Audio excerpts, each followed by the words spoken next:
Hari ini day 2, Refreshing Langkawi version 3. Hari ini kita akan jalankan aktiviti air. Dah sampai dekat jeti Pulau Dayang Gunting.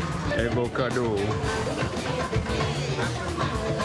Kita sekarang ni tengah mendaki bukit untuk pergi ke the largest freshwater lake.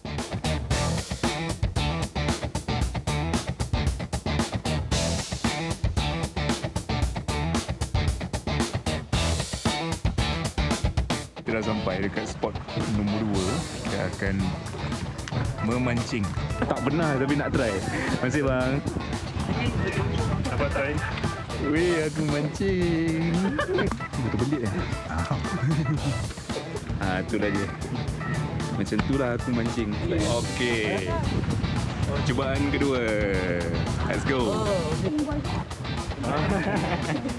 Dua orang yang tak reti mancing. Ni ada. Satu pancing, dua tangan.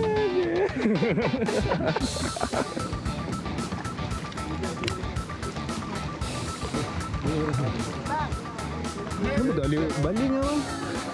Dah sangkut kat depan tu. Dah terbelit berkali dah. Abang tu baling juga. Oh, tak perasan. Macam tu lah dia. Aku rasa yang tu dunia aku.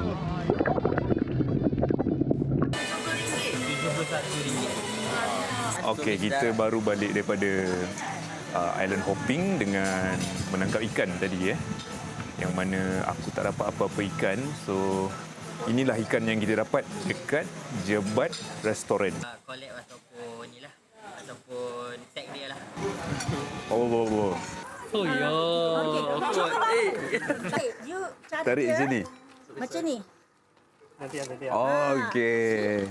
Cuba bau. Bau kari. Betul. Dia punya pecah minyak cantik.